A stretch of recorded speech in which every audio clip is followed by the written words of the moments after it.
Très bien. Eh bien, pour la deuxième séance de ce séminaire qui suit le cours, nous allons entendre un exposé dont le titre initial devait être Imagination et supposition. La supposition, je crois que je dois en parler dans un prochain cours.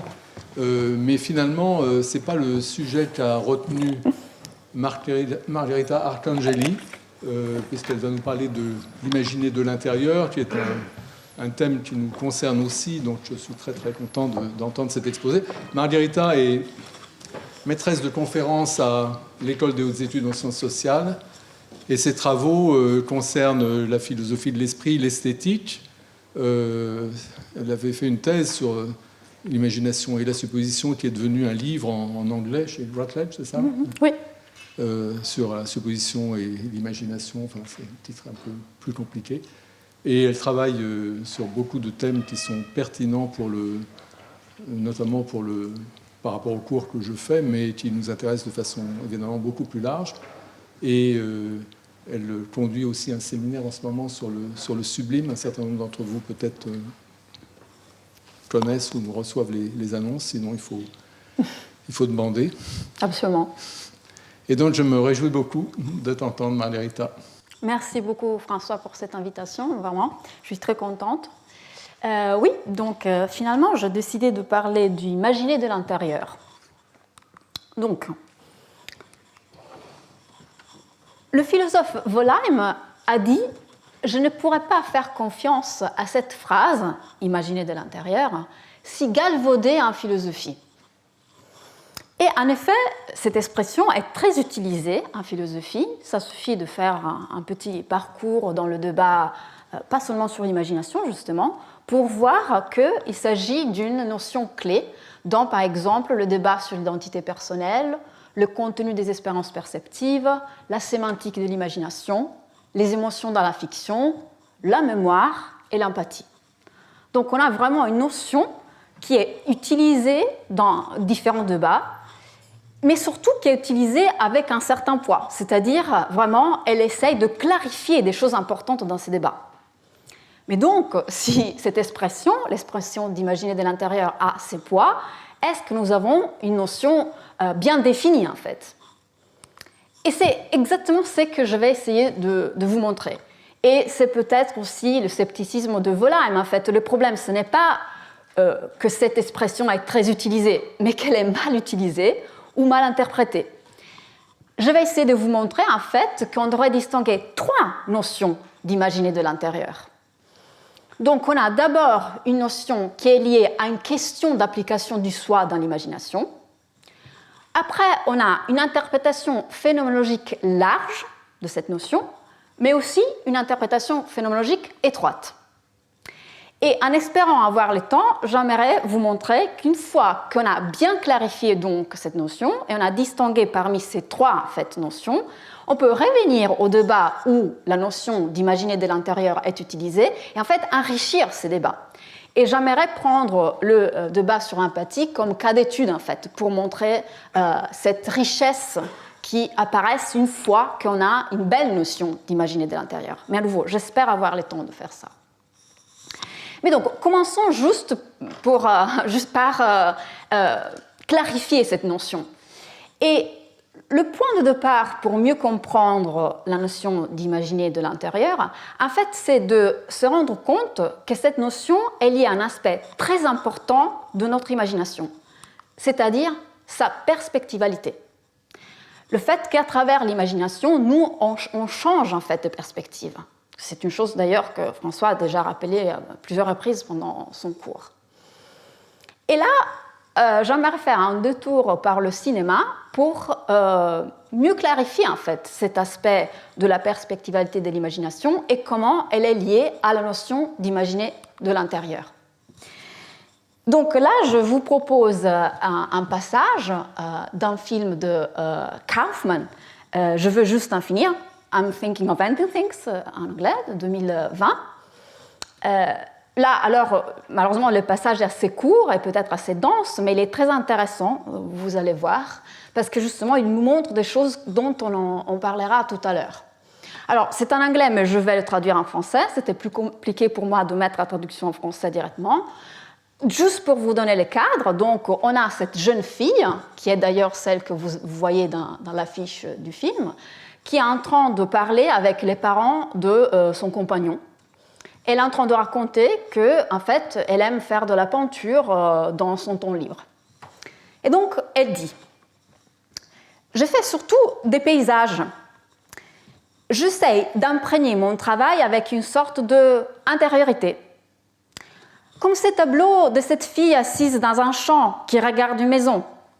Le monde de Christina, de Wyeth, oui, exactement, mais sans personne. Hein? Comment une image d'un champ peut être triste sans qu'une personne triste qui apparaisse triste soit dans les champs? Comment cela est supposé me faire ressentir quelque chose s'il n'y a pas une personne dans la scène qui ressent quelque chose? Mais pense à toi-même comme la personne qui regarde la scène. Mais je dois voir moi-même dans la scène. Bah, si tu étais là, tu ne te verrais pas, n'est-ce pas? Bah, si je regardais en bas, je ne suis pas un fantôme.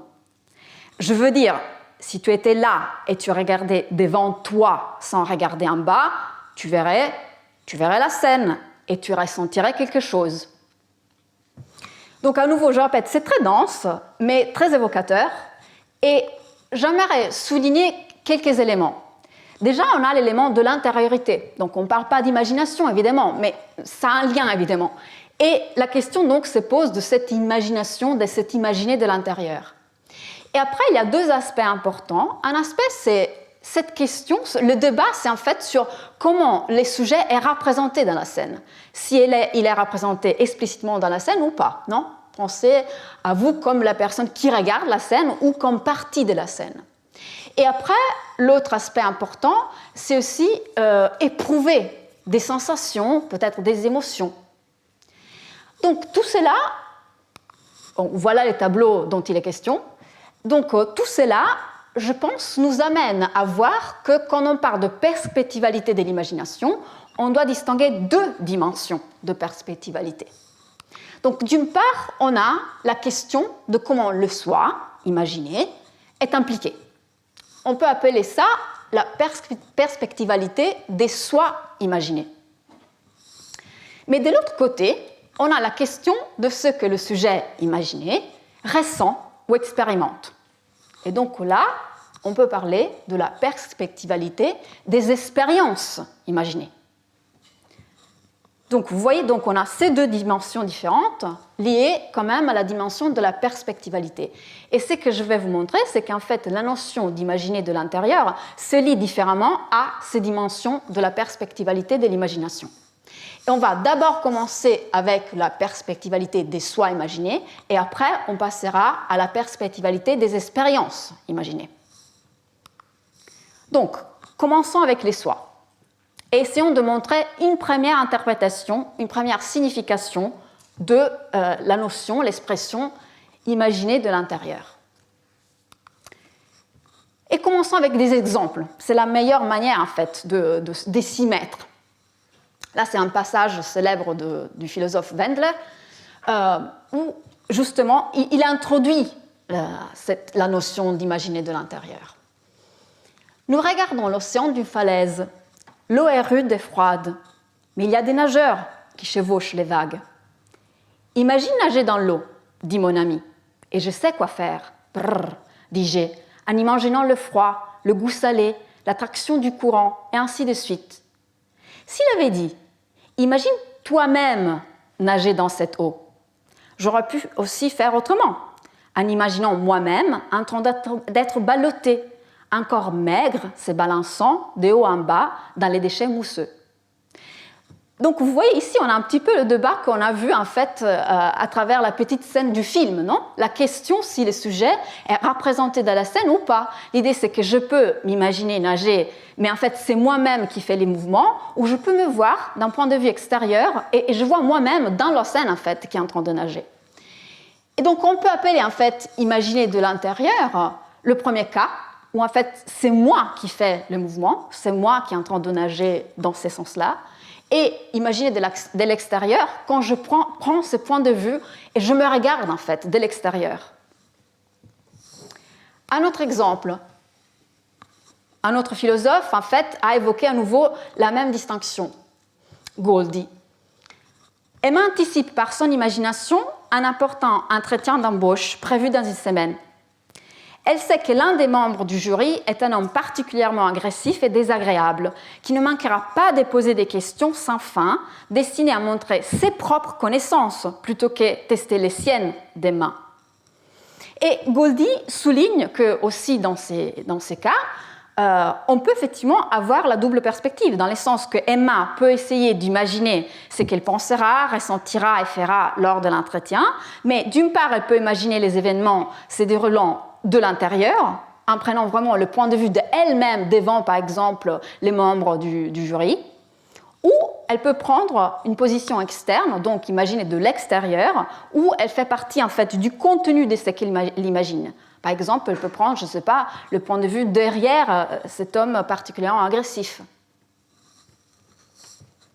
Troisième exemple, qui va introduire des notions qui vont nous être utiles. Aussi Christopher Peacock, un autre invité d'ailleurs ici au Collège de France par François Recanati, a souligné que la phrase « imaginer être assis sur un cheval » est ambiguë. On a deux interprétations possibles. J'imagine être assis sur un cheval, ou j'imagine moi-même être assis sur un cheval. Dans le premier cas, on peut dire donc que le soi est implicitement impliqué, c'est-à-dire qu'il fixe le point de vue de la scène dans le monde imaginaire. Dans le deuxième cas, le soi est explicitement impliqué, c'est-à-dire qu'il est présent dans la scène imaginée.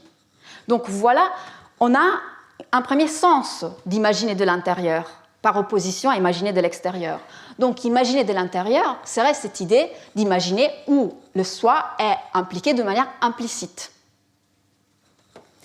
Là, vous avez une représentation visuelle en fait de ce cas. Vous voyez, donc là, on a le cas où le soi est représenté de manière implicite, le premier cas, à gauche. Donc, effectivement, c'est moi-même qui fixe le point de vue. C'est à nouveau exactement ce qu'il y avait dans le petit passage du film. L'idée, elle, poussait en fait son interlocuteur en disant « Mais si toi, tu es là et tu regardes la scène, tu ne vois pas toi-même. » Mais dans l'autre cas, à droite, vous voyez, là, c'est par contre une représentation où le soi est explicitement représenté. Donc, on pourrait dire, imaginez de l'intérieur d'un côté, imaginez de l'extérieur de l'autre côté. J'espère que c'est bon jusque-là. Là, je vais introduire une notion très chère aux philosophes de l'esprit qui me sert pour faire la transition entre cette première notion d'imaginer de l'intérieur qu'on vient de voir et les deux autres qui vont suivre. Cette distinction est la distinction entre attitude et contenu. Alors, en gros, sans rentrer dans les détails compliqués du philosophe, l'idée c'est que, en fait, l'attitude et le contenu sont deux aspects d'un état mental. L'idée c'est que l'attitude est comment un état mental représente, alors que le contenu est ce que l'état mental représente. Donc là, vous avez des exemples, vous avez différents sujets qui entretiennent différents ou les mêmes contenus par les biais de différentes attitudes.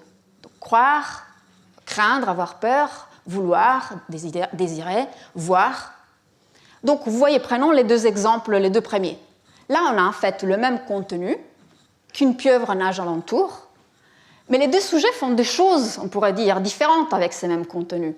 Donc, Anna croit qu'une pieuvre nage alentour. Alors, souvent, on dit que la croyance, en fait, nous pose les choses comme vraies. Donc, l'idée, c'est que pour Anna, c'est un fait qu'une pieuvre nage alentour.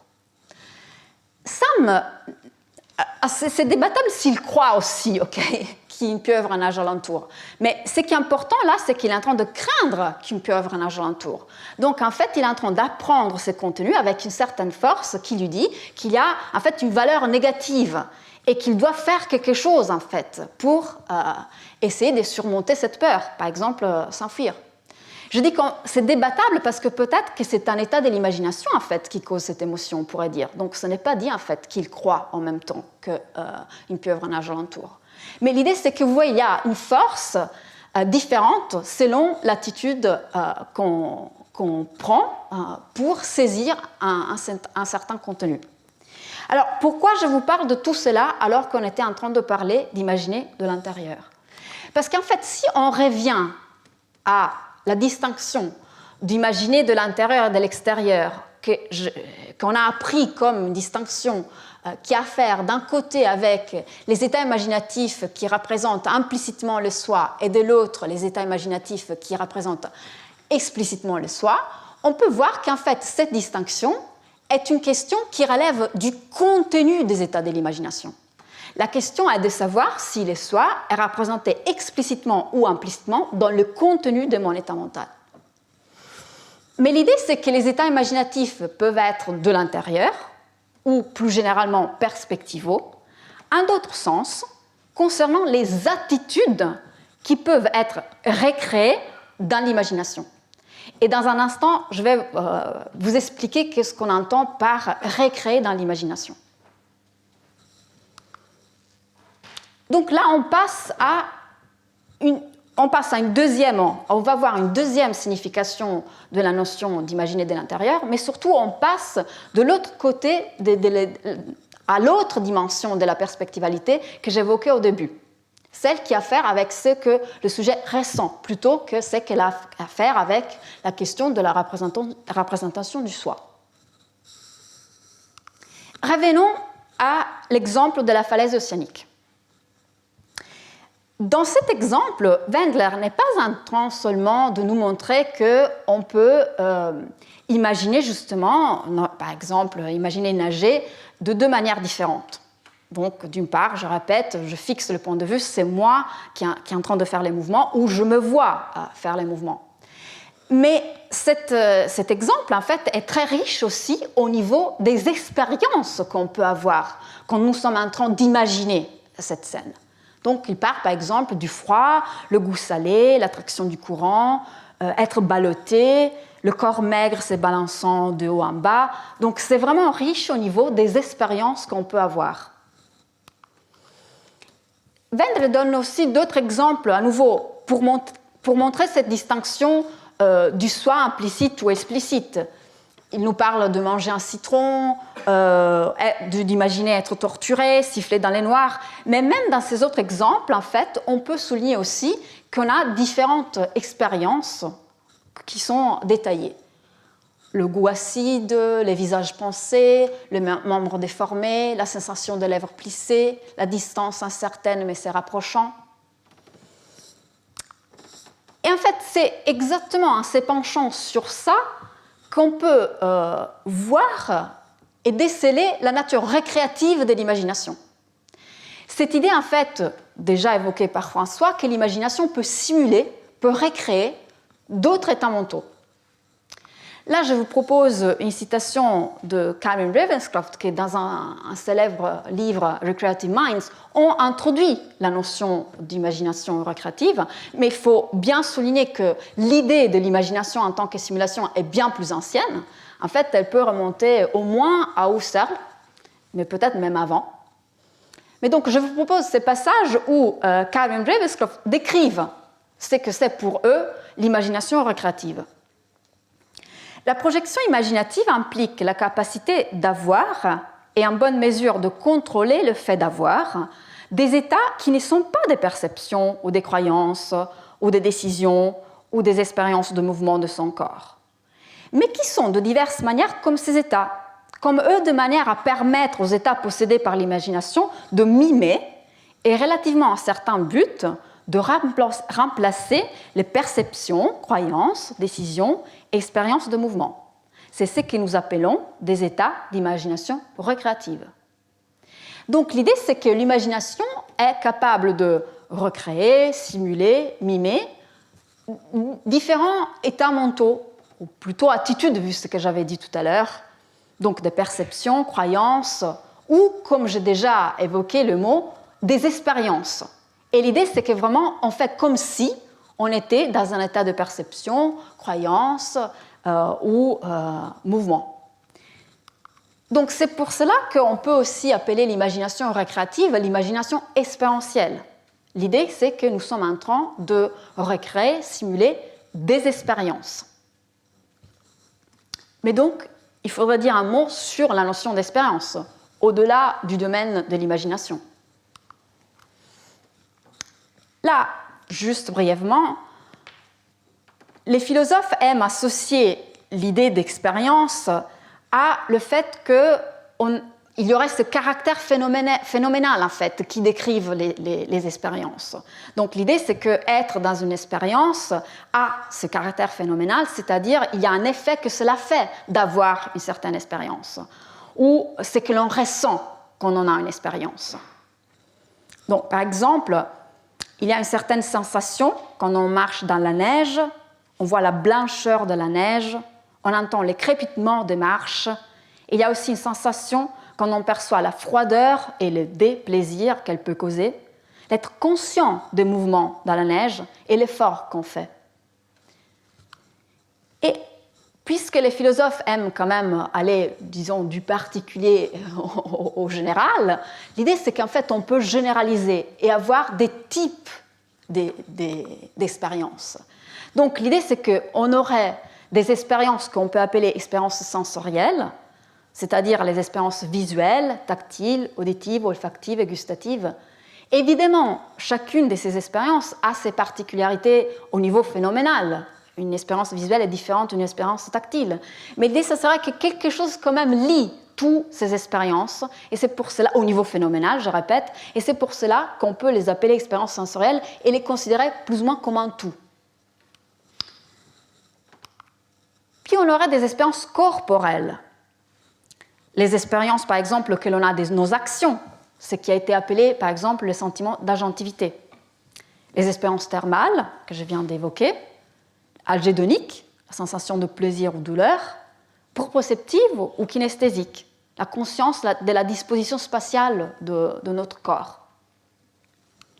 Et à nouveau, chacune de ces expériences a sa spécificité, mais il y a quand même quelque chose de commun, et donc on peut parler d'expérience corporelle. Puis en fait, on peut faire un petit pas, aller un peu plus loin, et avoir une notion élargie d'expérience. On pourrait penser que même, au moins, certaines attitudes cognitives, comme par exemple les croyances, au moins les croyances occurrentes, ont aussi une phénoménologie, et on peut aussi les considérer comme des expériences. Et en effet, certains philosophes ont soutenu ça. Ils reconnaissent l'existence d'une phénoménologie caractéristique de la croyance. Donc, dans ces cas-là, on aurait en fait une notion élargie d'expérience. Puis, je suppose que quelqu'un parmi vous est en train de penser que j'oublie quelque chose, que là, on devrait ajouter une quatrième catégorie. Et c'est quoi? Les émotions. Les émotions sont typiquement considérées clairement comme ayant une phénoménologie. Je veux dire, très souvent, en fait, on identifie les émotions par la phénoménologie qu'ils causent. Mais pourquoi je ne les ai pas mises là? Parce qu'en fait, le débat parmi les philosophes est assez compliqué. L'idée, c'est à comprendre si effectivement, là, on aurait une quatrième catégorie, ou si en fait, la catégorie des émotions est à comprendre comme en fait composée, ou on peut la réduire à un jeu entre en fait les trois autres catégories. Peut-être en fait, c'est sensoriel plus corporel plus cognitif qui nous donne les émotions en fait. Donc c'est pour cela que je mets de côté les émotions, mais évidemment je suis bien consciente que les émotions font partie clairement de notre vie phénoménologique. Mais là, nous ne sommes pas en train de parler d'imagination. Donc là, c'est vraiment, là on est en train de parler d'expérience. Donc revenons en fait à l'imagination, parce que c'est de l'imagination de l'intérieur qu'il s'agit de parler ici. Donc peut-être vous avez compris où je veux en venir. Donc j'ai parlé de cette imagination récréative comme une imagination expérientielle. Donc l'idée c'est exactement ça, c'est qu'en imaginant, je peux recréer les différentes typologies d'expérience. Donc je peux par exemple, en imaginant voir un coucher de soleil sur la mer, recréer une expérience visuelle. En imaginant nager, je pourrais par exemple recréer une expérience proprioceptive. Ou si à nouveau on adopte la notion élargie d'expérience, je peux en imaginant croire que par exemple la Troisième Guerre mondiale a éclaté. Là, dans ces cas, je serai en train de recréer une expérience doxastique. Et une chose que j'ai déjà évoquée, mais j'aime bien la souligner, donc là, c'est que, vous voyez, là, on a quitté la dimension du contenu et on est plutôt de la dimension de l'attitude. Parce que là, c'est un sens attitudinal de l'imagination expérientielle. En fait, ce qui change, c'est qu'on donne une force différente au contenu. L'idée, c'est que l'imagination, en tant qu'attitude, peut en fait se plier et mimer des aspects attitudinaux d'autres attitudes, d'autres expériences, en l'occurrence. Et quel est le lien de tout cela avec l'imagination de l'intérieur? Donc, on avait vu, non? Je vous avais proposé l'exemple du cavalier, et on a vu une première notion, une première signification de imaginer de l'intérieur, comme l'idée qu'on a le soi impliqué de manière implicite d'un côté, explicite de l'autre, et imaginer de l'intérieur, en fait, coïncide avec l'implication implicite du soi. Mais là, je suis en train de proposer qu'en fait, peut-être on a une autre notion d'imaginer de l'intérieur, où l'idée, c'est qu'imaginer de l'intérieur, c'est recréer des expériences. Et là, vous voyez, en fait, ce serait d'une certaine manière orthogonal. Là, dans l'exemple, c'est une expérience visuelle qui est recréée. Dans les deux cas d'ailleurs, donc il y aura une orthogonalité, parce que dans les deux cas, on a la même typologie d'expérience, c'est de la vision, mais le soi peut être impliqué de manière implicite ou explicite. Et je pense que ça vaut de même si on prend l'autre exemple, l'exemple de l'entretien d'embauche. Donc même là, on a vu, non, Emma peut essayer d'imaginer soit de l'intérieur, soit de l'extérieur la scène, mais à nouveau, il y a aussi ce côté de récréation d'expérience, ce qu'elle pensera, ressentira et fera. Et je pense que cette interprétation d'imaginer de l'intérieur, on la retrouve par exemple chez Peacock. Peacock nous donne cette définition de l'imagination en général. Imaginer quelque chose, c'est toujours au moins imaginer de l'intérieur, être dans un certain état conscient quelconque. Donc vous voyez là, il utilise imaginer de l'intérieur. On pourrait penser qu'il fait référence à cette idée de représentation du soi de manière implicite, mais je pense que plutôt là, on a un deuxième sens d'imaginer de l'intérieur qui, à nouveau, je répète, revient à parler de l'imagination recréative en général, de l'imagination expérientielle. Donc là, imaginer de l'intérieur, ça veut dire recréer une expérience. Et juste une petite remarque, c'est une alternative à l'interprétation reçue en fait de la thèse de Peacock, parce que souvent il est interprété comme faisant référence plutôt à une dimension liée au contenu qu'à l'attitude. Et c'est une interprétation que nous avons proposée, Jérôme Dokic et moi, dans un papier que je vais citer tout à l'heure. Mais au-delà de ça, donc, essayons de résumer ce que l'on a vu jusqu'à présent. Donc, premièrement, imaginer de l'intérieur peut signifier imaginer en impliquant implicitement le soi. Mais j'essaie de vous montrer qu'on a au moins un deuxième sens. Il existe un sens phénoménologique large d'imaginer de l'intérieur qui coïncide avec l'imagination expérientielle. Là, une autre petite parenthèse, il y a une belle question qu'on pourrait se poser. Si l'imagination expérientielle n'est rien d'autre que l'imagination, ou bien l'inverse, c'est-à-dire que l'imagination coïncide avec l'imagination expérientielle, ou si en fait notre notion d'imagination est beaucoup plus large et l'imagination expérientielle est seulement un sous-ensemble. Je ne vais pas traiter de ça ici, mais c'est effectivement une question qu'on pourrait se poser en général si on veut théoriser sur l'imagination. Ce qui est pour moi intéressant ici, c'est plutôt de garder et de comparer ces deux significations de imaginer de l'intérieur. Donc vous voyez, elles ne coïncident pas, on a une orthogonalité évidemment ici. Donc d'une part, on a, disons, l'imagination expérientielle, et imaginer de l'intérieur peut faire référence à l'imagination expérientielle en général, ou imaginer de l'intérieur peut faire référence seulement à un sous-ensemble de l'imagination expérientielle, où le soi est impliqué de manière implicite. Mais attention, il y a un troisième sens.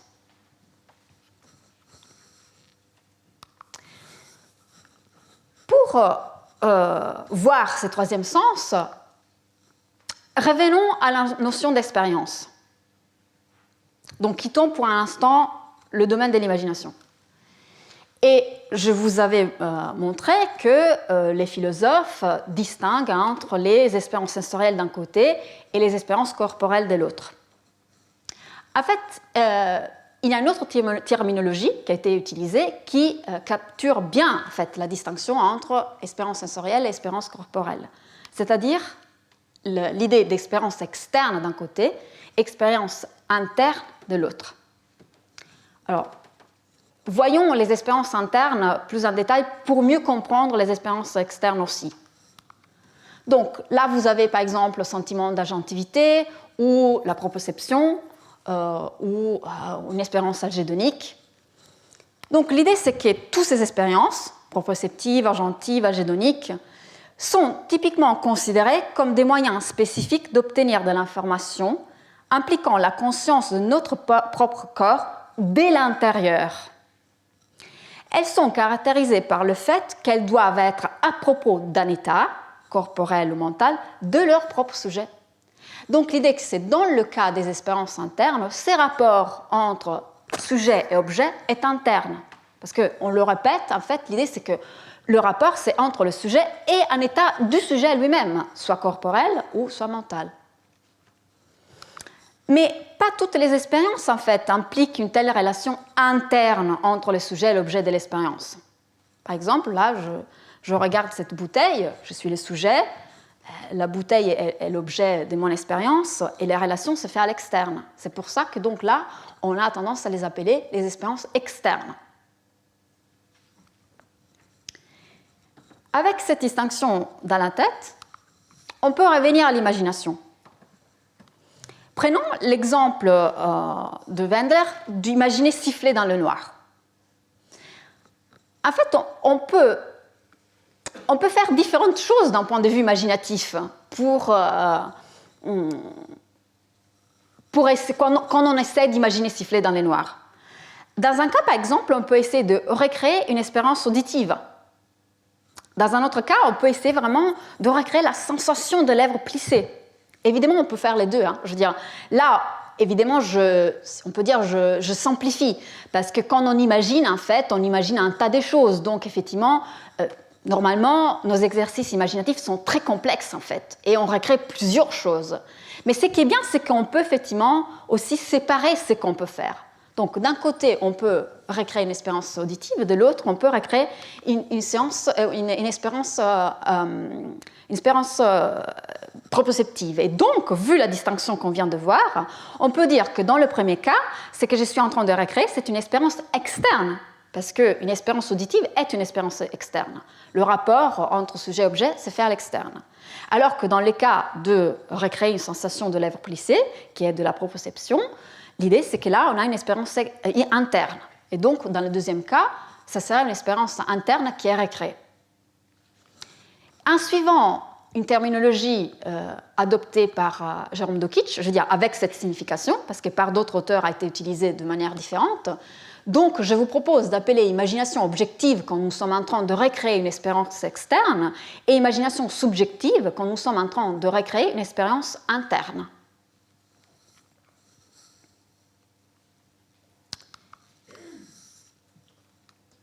Et là, ce que j'aimerais faire aussi, en revenant aux exemples de Wendler, c'est de vous montrer vraiment la richesse. Je veux dire, là, on avait vu ces exemples. Ces exemples, d'une part, sont censés nous montrer ces différences d'imagination quand le soi est représenté d'une manière implicite ou explicite, mais comme je vous avais détaillé, ils nous montrent aussi différentes expériences qu'on peut recréer dans l'imagination. Et là, avec la distinction subjectif-objectif, en fait, on peut voir que vraiment, à chaque exercice de l'imagination, on peut avoir des choses différentes. On peut recréer, par exemple, peut-être des expériences externes ou des expériences internes. Et pour mon propre but, ce qui est très important, c'est de montrer que tout cela, en fait, est orthogonal à la distinction entre représentation du soi implicite ou explicite. Les deux distinctions ne coïncident pas, parce qu'on peut par exemple justement avoir la récréation d'une expérience subjective, mais dans un cas où le soi est représenté implicitement ou explicitement, et de même pour la récréation d'une expérience objective. Et donc, quel est mon point? C'est de vous montrer que là, on a un troisième sens, en fait, d'imaginer de l'intérieur. L'idée, c'est que imaginer de l'intérieur, ici, va coïncider avec l'imagination subjective. Donc, imaginer de l'intérieur serait recréer, en fait, des expériences internes. Donc, vous voyez, c'est un sens phénoménologique étroit, parce que le sens large, en fait, était équivalent à imaginer expérientiellement, donc recréer tout tas d'expériences. Là, on se focalise seulement sur les expériences internes.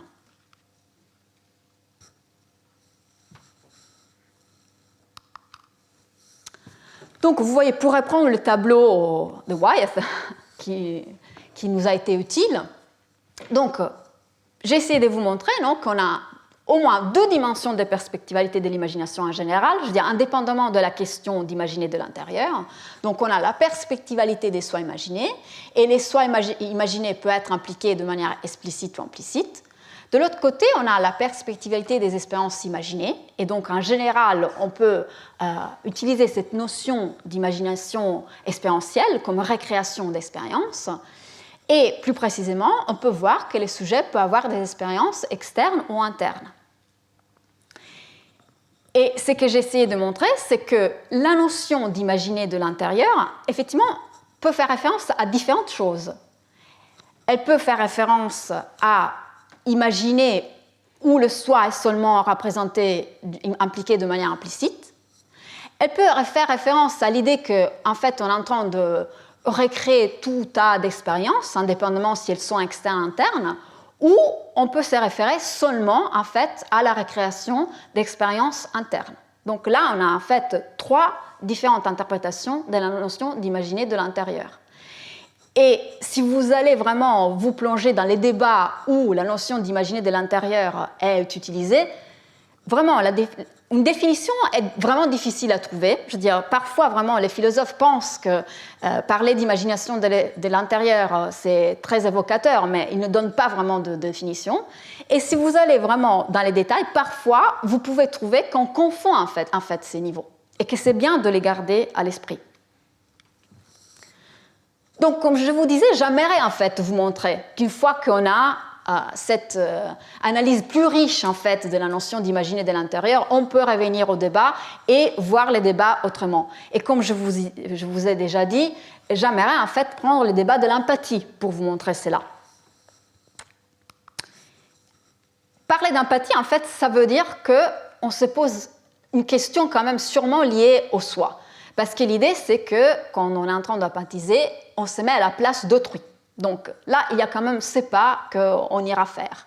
Mais après, l'idée, c'est de voir comment toutes les autres dimensions ont un rôle à jouer dans le contexte de l'empathie.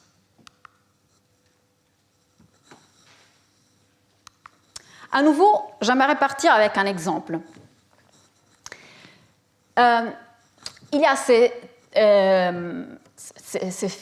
sociologues, Sam Richards, à la Penn University State, qui a donné un TEDx très, très visualisé sur Internet. Si vous avez le temps, allez les regarder, c'est vraiment puissant, où il propose une expérience de pensée radicale en empathie.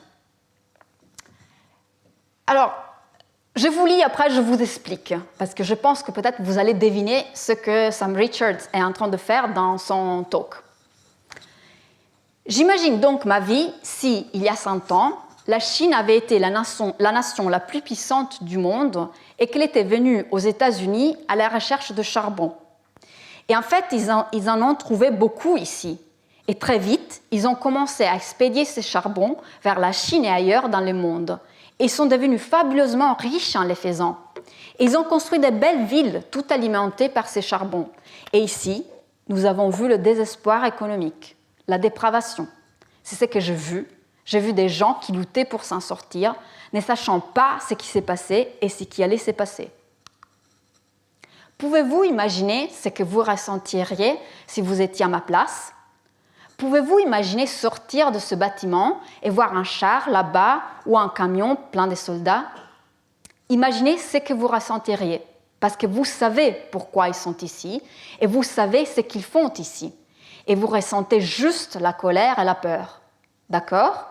Si vous le pouvez, c'est de l'empathie. Vous avez quitté vos chaussures et vous vous êtes mis dans les miennes et vous devez le ressentir. Alors, le contexte est facile à expliquer. Donc, Richards est en train d'offrir à son public, un public de Nord-Américains, il faut bien le garder dans la tête, un présent dystopique. Un présent dystopique, alors le talk a été donné en 2010. Il y avait encore la guerre en Irak. Donc, ce qu'il est en train de faire, en fait, c'est de construire un présent dystopique où ce que les États-Unis sont ici, c'est l'Irak dans la vérité. Ce que la Chine est dans l'exemple, c'est les États-Unis dans la vérité. Ce que le charbon est ici, c'est le pétrole, en fait, dans le monde actuel.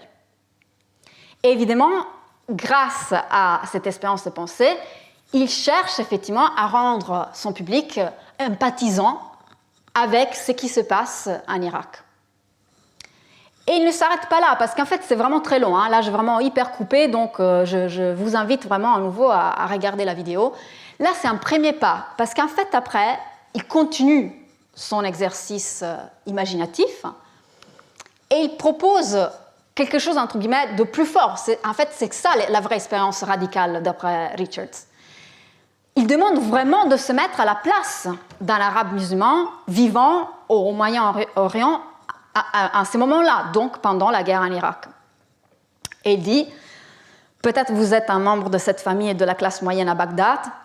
Sont-ils des tueurs brutaux ou des défenseurs patriotiques? Sentez-vous leur colère, leur peur, leur rage face à ce qui se passe dans leur pays?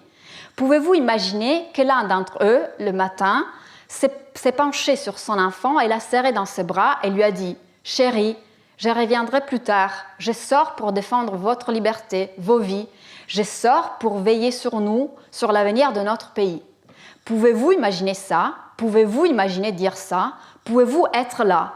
Que pensez-vous qu'ils ressentent? Voyez-vous, c'est de l'empathie. Et à nouveau, j'ai vraiment coupé parce qu'il donne tellement de détails, je pense, pour essayer de faire en sorte que cette empathie, en fait, se déclenche, si vous voulez. Mais donc, avec cet exemple dans la tête, on va y revenir. Faisons les philosophes. Donc ici, c'est ce que Ray Langton, philosophe, a dit pour décrire, en fait, ce qui est nécessaire pour empathiser. Donc, elle nous dit, l'empathie implique un changement dans la phénoménologie, car j'adopte un point de vue de l'intérieur, par exemple en saisissant de manière vive et qualitative ce que c'est que de souffrir comme mon frère souffre. Et elle implique un changement d'emplacement du soi, self-location, elle dit, car l'indexical « je » se déplace vers la situation de mon frère, ou peut-être vers mon frère lui-même. Donc, ce que Langton, en fait, suggère, c'est qu'on a deux caractéristiques importantes quand il y a de l'empathie. Il y a cette idée de point de vue de l'intérieur. Là, elle n'est pas en train de parler d'imagination, mais dans l'article, elle en parle. Donc là, c'est vraiment l'imagination de l'intérieur qui est en jeu. Et après, il y a cette question du changement d'emplacement du soi. Donc, on a vraiment ces deux aspects. Et j'aimerais dire juste un mot par rapport aux premiers aspects, et puis passer un peu plus de temps sur cette question de l'intérieur, qui est ce qui m'intéresse le plus ici. Donc là, il y a une petite vignette rigolote, vous pouvez lire ce qui se passe. OK.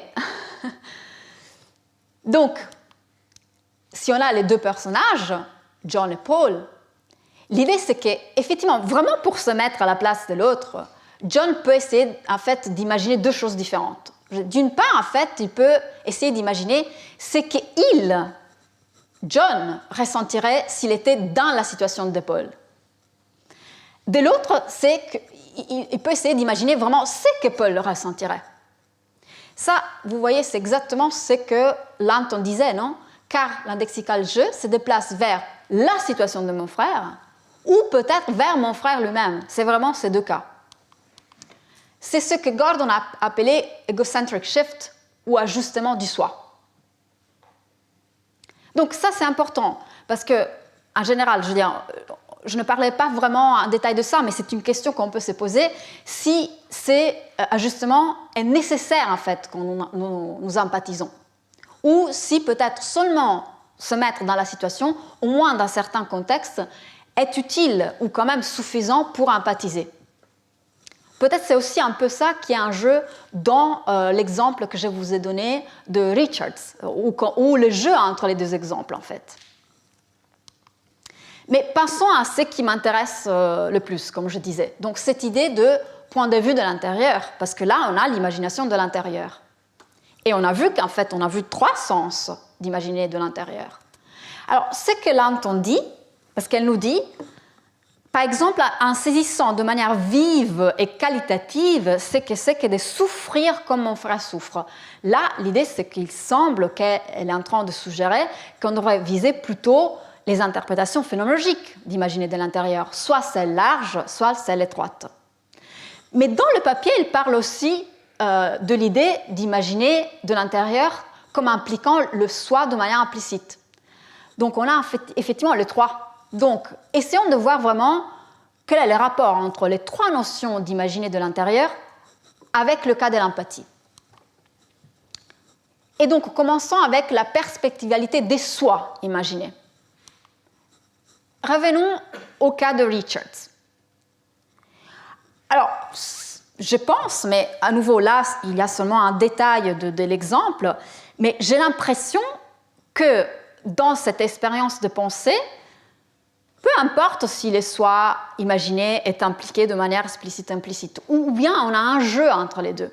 J'ai l'impression que quand Richards demande par exemple d'imaginer sortir du bâtiment, voir le char, on peut faire les deux. Peut-être qu'il y a des personnes qui vraiment voient leur-même dans la scène, ou on est en train de faire les mouvements, un peu exactement comme le débat qu'on a vu au début par rapport au film « Je veux juste en finir », non ? Le père du compagnon de la jeune fille, il veut à tout prix voir des sujets dans la scène imaginée pour éprouver, parce que c'était ça, non ? Si vous vous en souvenez, c'est une question d'éprouver des émotions.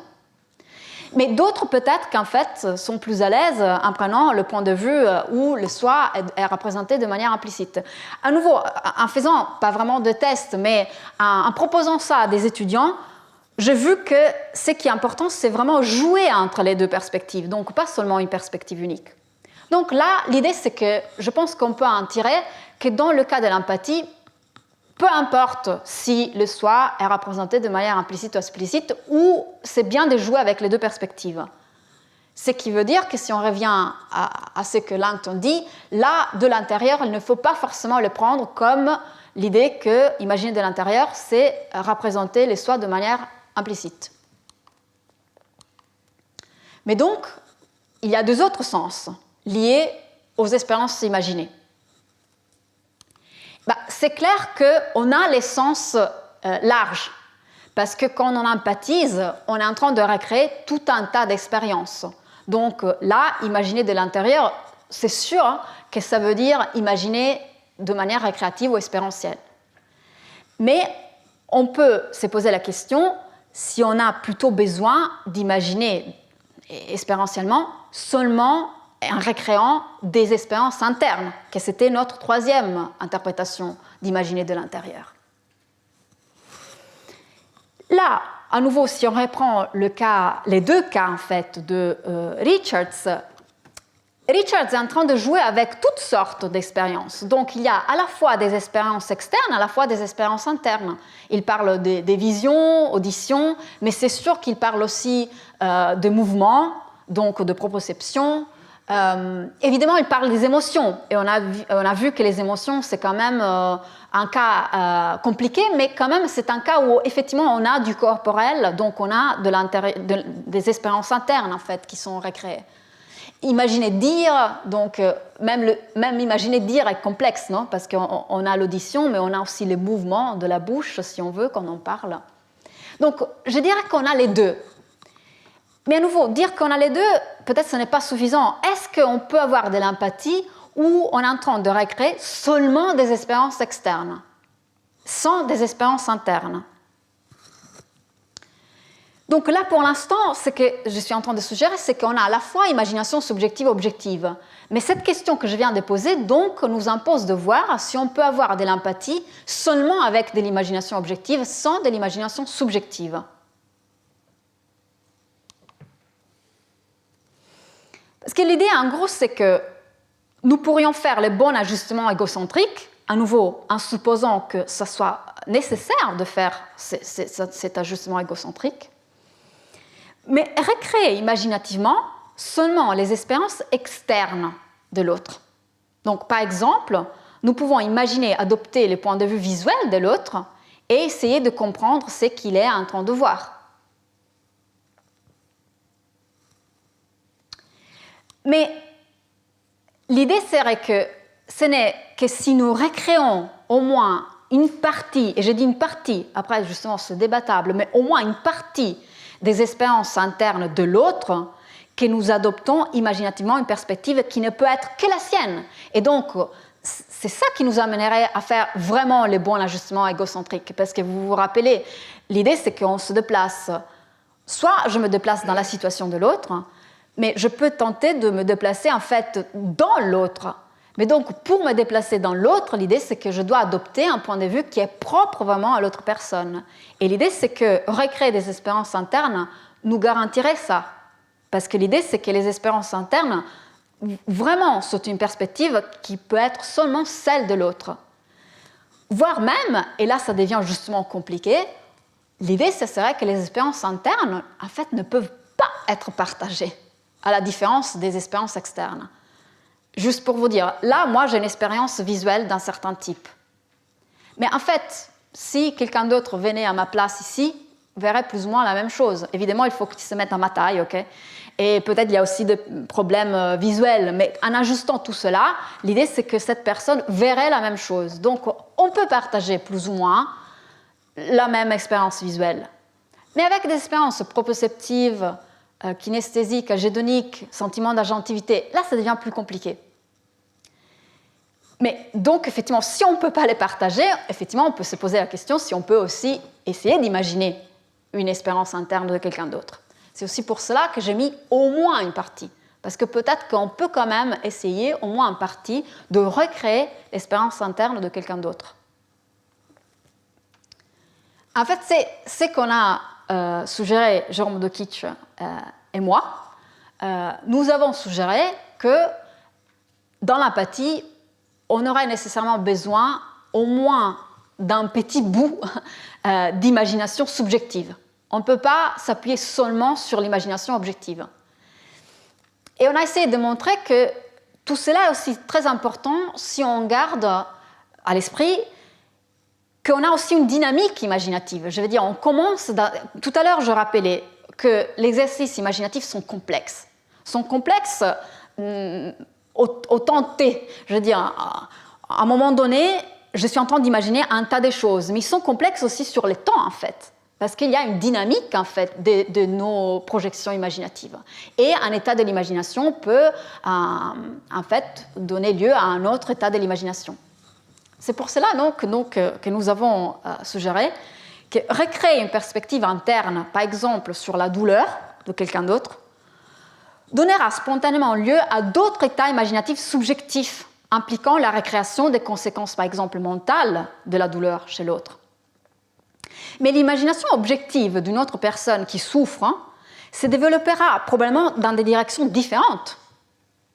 Plus généralement, quelqu'un qui serait capable de recréer seulement des expériences externes de la douleur serait aveugle aux conséquences internes. En revanche, l'imagination subjective promet de donner une meilleure prise sur la vie intérieure de l'autre à mesure qu'elle se déroule dans le temps.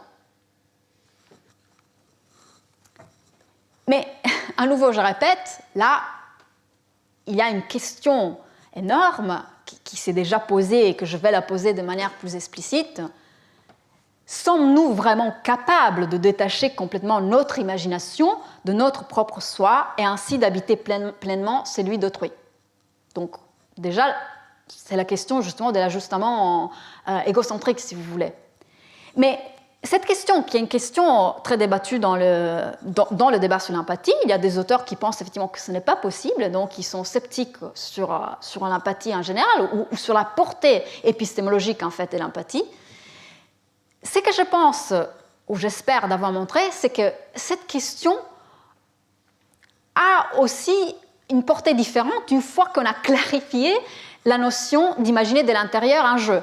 Parce qu'en fait, là, l'idée, c'est qu'est-ce que ça veut dire, en fait, de détacher notre imagination de notre propre soi. C'est une question seulement de représentation du soi, c'est une question des expériences que nous sommes capables de recréer, et quelles expériences nous sommes en train de recréer et lesquelles nous sommes capables de recréer.